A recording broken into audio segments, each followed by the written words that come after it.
दोस्तों नमस्कार, मेरा नाम है आलोक त्रिपाठी और घटना चक्र के ऑफिशियल यूट्यूब चैनल पर आपका बहुत बहुत स्वागत है। दोस्तों आज बुक रिव्यू की नई सीरीज में एक नई किताब आपके सामने उपस्थित है। इस किताब का नाम है जीएस दृष्टि भारतीय इतिहास। आप इसका कवर पेज देख सकते हैं, जीएस दृष्टि भारतीय इतिहास ये लिखा गया है। दोस्तों कोई भी चित्र 1000 शब्दों के बराबर होता है, ये कहावत तो आपने सुनी होगी। आप कितने भी फैक्ट याद कर लें, लेकिन अगर उसका चित्रात्मक प्रदर्शन कर दिया जाए तो आपके मस्तिष्क में फैक्ट्स कैद हो जाते हैं। और इसी अवधारणा को मूर्त रूप देते हुए हम जीएस दृष्टि भारतीय इतिहास को लेकर आए हैं आपके समक्ष। यह किताब पहले भी आपके समक्ष जा चुकी है, पब्लिश हो चुकी है और आपने अभूतपूर्व प्रतिक्रिया दी। लेकिन इस किताब में कुछ और खासियतें हैं। जो नया एडिशन इसका आया है 2024 का एडिशन जो आप मेरे हाथ में देख रहे हैं, इसकी कुछ और खासियतें हैं जिसके बारे में मैं जिक्र करना चाहूंगा। उम्मीद है कि आपको ये पुस्तक पसंद आएगी। सबसे पहली खासियत प्रेजेंटेशन। इसका प्रेजेंटेशन जो है ये इसको बहुत खास बना देता है। इसको कैसे प्रदर्शित किया गया है, इस प्रेजेंटेशन को दिखाने के लिए सबसे पहले मैं आपको एक दो पेजेस इसके दिखाना चाहता हूं। पहले आप उसको देख लीजिए। जैसे सबसे पहला चैप्टर है भारतीय इतिहास, तो इसको ऐसे प्रेजेंट किया गया है। देखिए मैं यहां चित्र भी लगवा दूंगा उसका। अब इसमें दिया है इतिहास का जनक, इतिहास से संबंधित प्रमुख विद्वानों के विचार। इसको ऐसे प्रेजेंट किया गया है चित्रात्मक शैली में। मतलब आप एक बार देखेंगे तो आप इंटरलिंक करते हुए आगे बढ़ जाएंगे। कुछ और चीजें आपको दिखा देते हैं। जैसे सिंधु घाटी सभ्यता के बारे में जिक्र किया गया है, तो आप देखिए ये इसका पेज है। अवस्थिति दी गई है, फिर मोहनजोदड़ो दिया गया है, लोथल दिया गया है और उसकी जो विशेषताएं दी गई हैं बहुत इंटरेस्टिंग तरीके से प्रेजेंट की गई हैं। आपको यहां चित्र लगा दिया जाएगा जिससे आपको आसानी होगी समझने में कि किताब में क्या है। देखिए सबसे पहली चीज तो प्रेजेंटेशन हो गया, और दूसरी चीज जब आप किसी भी एग्जाम की तैयारी करते हैं तो पहले टेक्स्ट बुक पढ़ते होंगे, और टेक्स्ट बुक पढ़ते होंगे तो एग्जाम के अंतिम समय पे आपको क्या लगता होगा? अंतिम समय पे लगता होगा भाई रिवाइज करने के लिए क्या किया जाए। ऐसे में ये किताब नोट्स का भी काम करेगी। आप जल्दी से सरसरी निगाह से भारतीय इतिहास को अगर पढ़ना चाहेंगे तो आप एक दिन में इसको धीरे से रिवाइज कर सकते हैं। 168 पेज की किताब है। तो दूसरी बात आपके लिए रिवीजन मॉड्यूल, प्रेजेंटेशन आपके दिमाग में अंकित होने वाला, रिवीजन मॉड्यूल किसी भी एग्जाम की अगर आप तैयारी कर रहे हैं तो एक बार सरसरी निगाह से आप इसको देख सकते हैं। कॉन्फिडेंस भी इससे डेवलप कैसे होगा वो आपको बताता हूं।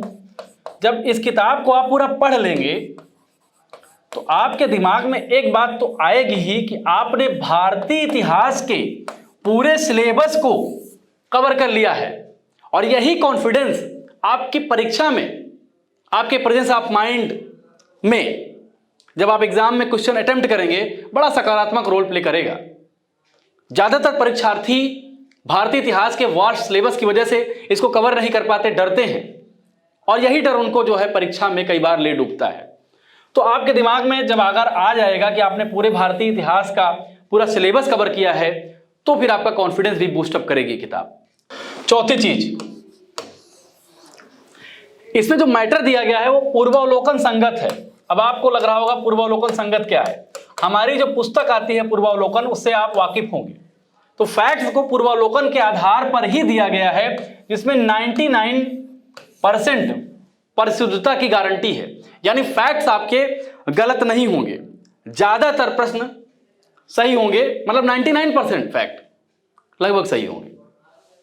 और पांचवी बात क्या है, इस किताब में उन्हीं बिंदुओं को कवर किया गया है जो बिंदु एग्जाम ओरिएंटेड हो। जैसे भारतीय इतिहास की डिफिनीशन से ही देख लेते हैं पहले ही पेज पे। अब भारतीय इतिहास की डिफिनीशन में इसमें 4-5 विद्वानों के विचार को दिया गया है। बेकन, इतिहास मनुष्य को बुद्धिमान बनाता है। रेनियर, इतिहास एक कहानी है। ट्रेवेलियन, इतिहास एक अपरिवर्तनीय रूप वाली कहानी है। जेबिक ब्यूरी, इतिहास विज्ञान है, न इससे कम न इससे ज्यादा। अलबरूनी, इतिहास समस्त विज्ञानों की रानी है। भाई बहुत सारे विद्वानों ने इसकी डिफिनीशन दी होगी, हजारों विद्वानों ने, लेकिन हमने उन्हीं चीज़ों को कवर किया है जो एग्जाम ओरिएंटेड है, और एग्जाम ओरिएंटेड होने की वजह से इसमें से प्रश्न आने की संभावना बहुत ज़्यादा होगी। तो इसकी एक खासियत ये भी है, अगर आप सिविल सर्विसेज की तैयारी करते हैं तो ये किताब प्रिलिमिनरी के लिए, प्री के लिए, प्रारंभिक परीक्षा के लिए बहुत इंपॉर्टेंट है। और अगर आप वनडे एग्जाम की तैयारी करते हैं तो ये किताब फिर आपके लिए और इंपॉर्टेंट हो जाती है, क्योंकि उससे बाहर कुछ भी आने वाला नहीं है। तो चित्रात्मक भारतीय इतिहास आप जरूर खरीदें। एक चीज मैं जिक्र करना चाहूंगा, एक कवर पेज आप देख रहे होंगे, सुंदर सा कवर पेज है। अब इसमें 24 जो है जैन तीर्थंकरों की पिक्स दी गई है, पिक्चर दी गई है, और इसका प्रेजेंटेशन आपको बहुत खूबसूरत लगेगा। कई जगह पे आपको दिखाया जा सकता है, मैं प्रेजेंट कर सकता हूं कि इसका प्रेजेंटेशन आपके दिमाग में बैठ जाने वाला है। जैसे इसमें सल्तनत काल, विविध तथ्य है। इसके अलावा देखिए वास्तुशैली, संबंध राजवंश। अब वास्तुशैली दिया गया है, संबंध राजवंश दिया गया है, राजवंशों के नाम दिए गए हैं और चित्रात्मक तरीके से प्रेजेंट किया गया है। यानी जो चीज आपको याद करने में दिक्कत होती थी, याद करने में, स्मृति में दिक्कत होती थी कि आपकी स्मृति कैसे बनेगी, तो उसको जो है चित्रात्मक ढंग से प्रेजेंट कर दिया गया है, चित्रात्मक ढंग से प्रेजेंट कर दिया गया है, जिससे आपकी स्मृति में वो चीज कैद हो जाए, उससे बाहर कुछ भी ना रहे। तो ये किताब आपको कई तरीके से मदद कर सकती है। जब आप इस बुक को पूरा पढ़ लेंगे तो आपके मन में वो चित्र ऐसा कैद हो जाएगा, जब आप एग्जाम हॉल में बैठेंगे, एग्जाम हॉल में जब आप बैठेंगे, और कई बार ऐसा लगता है कि 150 प्रश्न आया तो 10, 12, 15 प्रश्न में जो है कंफ्यूजन रहता है कि बी सही है, कि ये सही है, कि सी सही है। उस समय इस किताब से आपको बहुत मदद मिलेगी। क्यों? क्योंकि आपके दिमाग में अंकित वो चित्र आपके इन प्रश्नों को सही करा देगा और आपकी संभावना बढ़ जाएगी। कहावत भी है कि परीक्षा में आसान प्रश्नों को गलत करने का जोखिम कभी मत उठाइए, क्योंकि कठिन प्रश्न बहुत लोग गलत करते हैं। लेकिन अगर आप आसान प्रश्नों को गलत करके आ गए तो आप कंपटीशन की अंधी दौड़ से हजारों मील बाहर हो जाएंगे। इसीलिए इस किताब में कभी भी आसान प्रश्नों को गलत नहीं करें, और इस अवधारणा को ये चित्रात्मक शैली पूरी तरह से कंप्लीट करती है, पूरी करती है। एक अंतिम बात कह के बात समाप्त करूंगा। कई सारे एग्जाम में क्रोनोलॉजी से सवाल आता है। हिंदी में कहें तो कालक्रम। फॉर एग्जाम्पल गवर्नर्स का जो है कालक्रम पूछ लिया कि पहला, दूसरा, तीसरा, चौथा, पांचवा कौन या छठवां कौन सा है। या फिर कांग्रेस के सेशन को पूछ लिया, कांग्रेस के अधिवेशन कब हुए, कैसे हुए, ये पूछ लिया। तो इन सब सारी चीजों में ये किताब बहुत मदद करेगी। क्यों? क्योंकि आपने चित्रात्मक तरीके से क्रमशः कंटेंट को पढ़ा है, और चूंकि आपने क्रमशः कंटेंट को पढ़ा है तो आपको चीजें याद रहेंगी।